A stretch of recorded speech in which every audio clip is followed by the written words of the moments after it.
आज हम लोग पढ़ने वाले हैं पॉलिटी का फर्स्ट चैप्टर घटना चक्र का। तो टॉपिक है आपका भारतीय राज्य व्यवस्था एवं शासन। भारत का संवैधानिक विकास, इसको दो वर्ग में बांटा गया था। पहला, ईस्ट इंडिया कंपनी के शासन हेतु प्रारंभिक ब्रिटिश शासन अधिनियम 1773 से लेकर 1853। दूसरा बताया गया है ब्रिटिश ताज के शासनाधीन प्राधिकरण और अधिनियम 1858 से लेकर 1947 तक। मतलब आधुनिक जो हमारा भारत जो होता है इतिहास 1947 के बाद ही शुरू होता है, 1947 से। तो इसके बारे में पढ़ेंगे।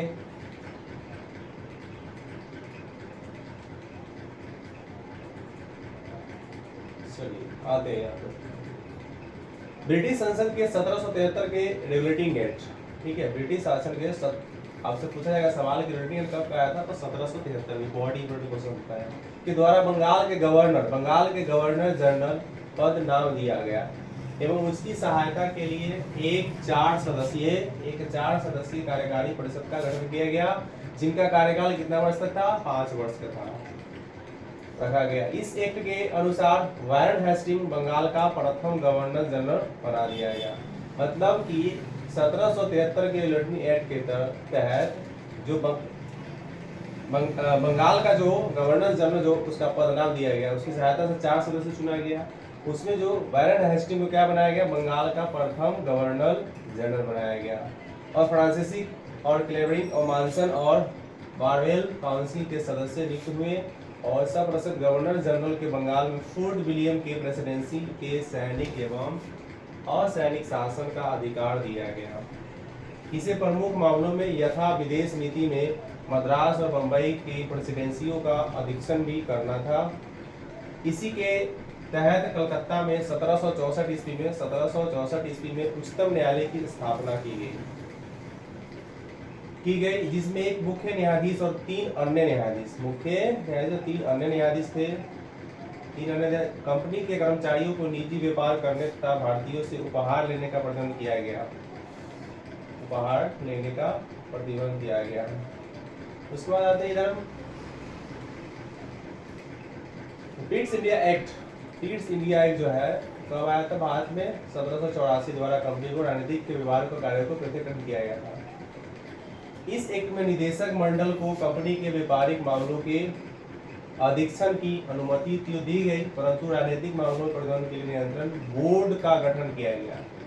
नियंत्रण तो मिल गया, लेकिन उसमें एक बोर्ड ऑफ कंट्रोल गठन किया गया, जिसमें 1786 के अधिनियम के द्वारा गवर्नर जनरल को विशेष परिस्थितियों में अपनी परिषद के निर्णय के निरस्त करने अथवा लागू करने का अधिकार प्रदान किया गया।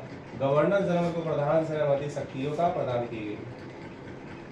गवर्नर जनरल को प्रधान सेनापति की शक्तियां भी प्रदान की गई। चलिए नेक्स्ट पढ़ते हैं इधर आगे।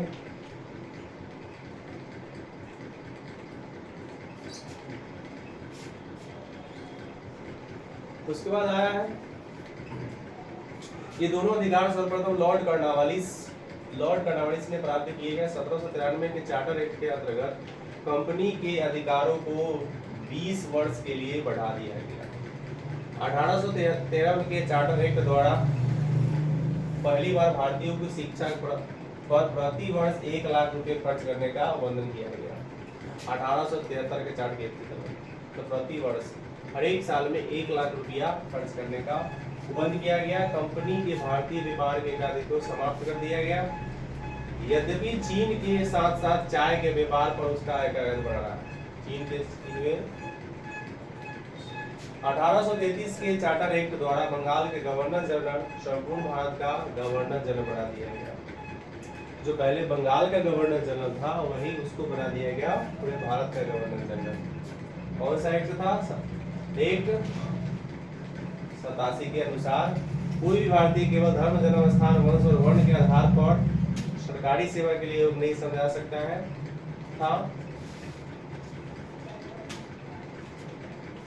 चलिए अब आगे बढ़ते हैं।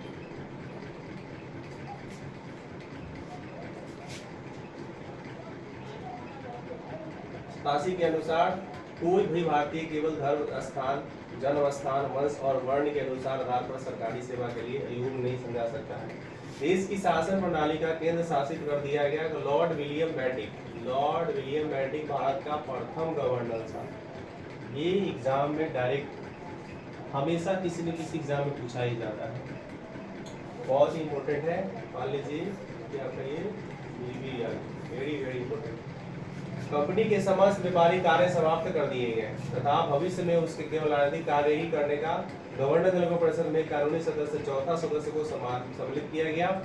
सर्वप्रथम मैकालो को कानूनी सदस्य के रूप में शामिल किया गया। मैकालो को शामिल किया गया और इस एक्ट के तहत 100% गवर्नर जनरल को पूरे भारत के लिए कानून बनाने का अधिकार प्रदान किया गया। इसी एक्ट में नियुक्ति के लिए योग्यता संबंधी मानदंड अपना कर भेदभाव समाप्त किया गया और 1853 के चार्टर एक्ट द्वारा विधायक सत्यों का कार्यपालिका से पृथक करने की व्यवस्था की गई। विधि निर्माण हेतु भारतीय केंद्र की विधान परिषद की स्थापना की गई। सिविल सेवकों को भारतीय एवं चयन हेतु खुली प्रतियोगिता का शुभारंभ किया गया। अब आते हैं हम लोग क्वेश्चन पे। अब क्वेश्चन कर लेते हैं, जो पढ़े हैं उसका रिवीजन हो जाएगा। पहला क्वेश्चन है, निम्नलिखित में से किस अधिनियम में कलकत्ता में सर्वोच्च न्यायालय की स्थापना प्रदान किया गया था? तो पीठ एक तो भारत के दिन ये तो नहीं था, ये गलत है। चार्टर एक्ट भी गलत है, चार्टर एक्ट 1833 भी गलत है। रेगुलेटिंग एक्ट की तहत जो है कलकत्ता में सर्वोच्च न्यायालय की स्थापना की गई थी। किसके तहत? रेगुलेटिंग एक्ट की तरह, ठीक है। ये कब हुआ था? 1773 में, ठीक है। जिसकी स्थापना जो है 1774 में करी गई थी। तो उस समय यहाँ 1773 में रेगुलेटिंग एक्ट में कलकत्ता में सर्वोच्च न्यायालय की स्थापना प्रदान किया गया, जिसकी स्थापना 1774 में की गई। सर एलिजा इम्पे क्या प्रथम मुख्य न्यायाधीश थे, ठीक है। सर एलिजा इम्पे थे सर्वोच्च न्यायालय का प्रथम जो मुख्य न्यायाधीश थे। वो कौन थे? सर एलिजा इम्पे थे, ठीक है। Next question. नेक्स्ट क्वेश्चन है हमारा, सर्वोच्च न्यायालय की स्थापना के संबंध में निम्नलिखित में से कौन सा से कथन सही है? सर्वोच्च न्यायालय की स्थापना के बारे में बता रहा है, कौन सा कथन जो है वो सही है? तो पहला बोल रहा है कि कलकत्ता में सर्वोच्च न्यायालय की स्थापना 1773 में रेगुलेटिंग एक्ट की तरह की है। बात सही है कि 1773 में ये हुआ था। लेमेस्टर इस न्यायालय के प्रथम मुख्याधीश नहीं थे, ये नहीं थे, गलत है, ठीक है। यानी कि हमारा एक आंसर है, यानी कि ऑप्शन नंबर सही है।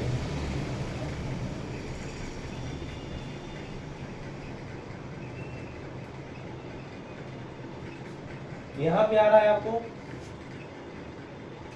सूची 1 तथा सूची 2 को सुमेलित कीजिए तथा सूची नीचे दिए गए कूटों से सही मिलान करना है। हमको जो है मिलान करना है कि नियंत्रण परिषद का स्थापना जो है कब हुआ था।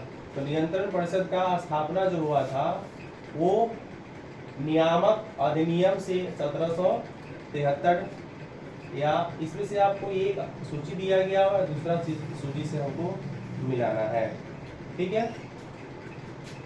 तो सबसे पहले देखिए नियंत्रण परिषद की स्थापना कब हुआ था। तो नियंत्रण परिषद का जो स्थापना हुआ था वो आपका पिट्स भारतीय एक्ट की तरह हुआ था। तो इसका एक का ये हो जाएगा, 2 का ये हो जाएगा।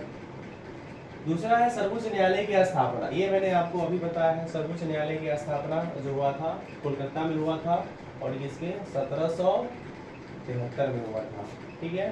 तो बी का हमारा 1 हो जाएगा। तीसरा है इंग्लिश मिशनरियों को भारत में कार्य करने की अनुमति कब दी गई थी। तो ये तो आपको चार्टर ने 1873 में गई थी, 13 से। उसके बाद है हमारा गवर्नर जनरल की परिषद में कानूनी सदस्य की नियुक्ति कौन दिया था। तो चार्टर 1833 में।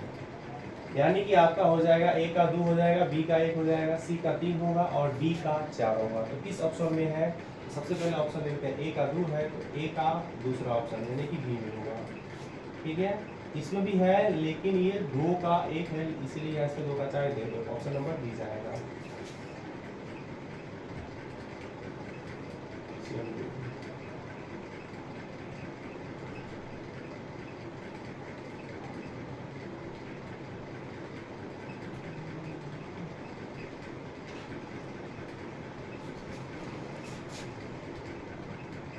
चलिए चौथा नंबर क्वेश्चन पे आते हैं। चौथा नंबर क्वेश्चन क्या है, निम्नलिखित में किससे इनसे भारत में अंग्रेजी शिक्षा का नींव पड़ी हुई है। ठीक है, तो ये आपको जो है नींव शिक्षा, वो 1871 में चार्टर एक्ट की तरह हुआ था और बाद से ये हुआ था। दूसरा, general committee of public instruction 1823 में ये भी हुआ था। तीसरा है प्रचलित एवं अलगांधी विवाद, ये भी हुआ था। तो केवल एक भी नहीं होगा, इनमें से आपको तीनों होगा, यानी कि 1 2 3 तीनों होगा। ठीक है, इसका तीनों होगा। ठीक है,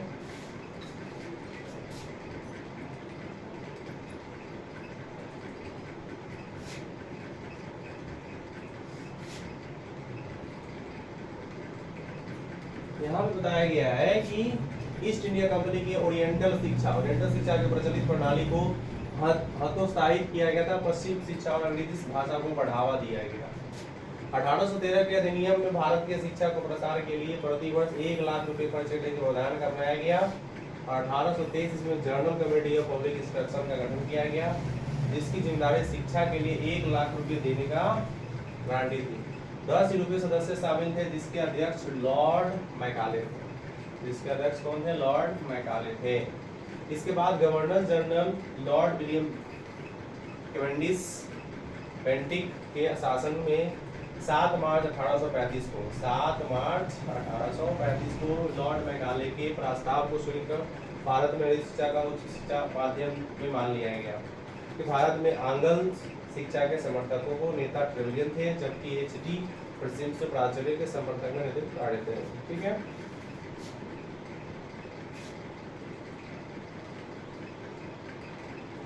अगला क्वेश्चन है हमारा,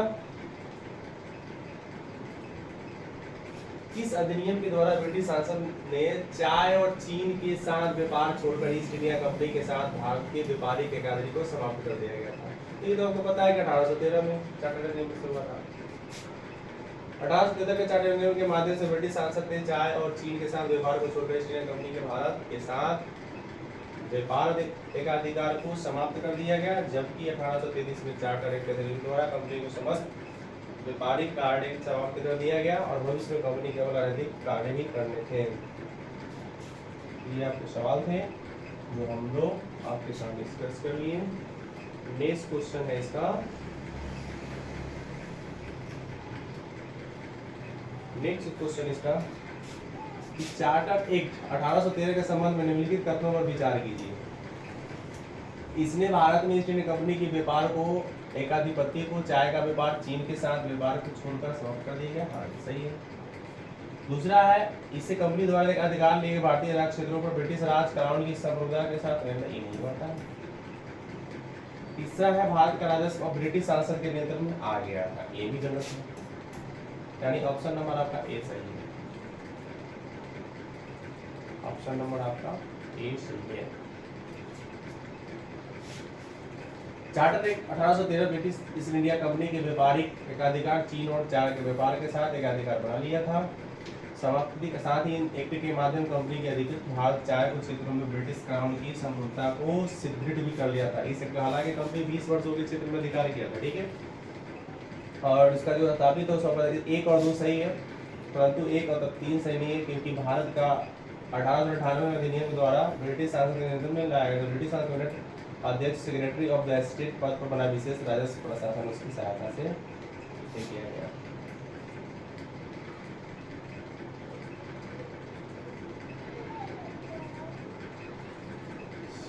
और नेक्स्ट जो है हम लोग आगे पढ़ेंगे। ठीक है, तो आपको अच्छा लगा हो तो लाइक और सब्सक्राइब और शेयर करें। ठीक है, और आप लोग अच्छे से पढ़ाई कीजिए।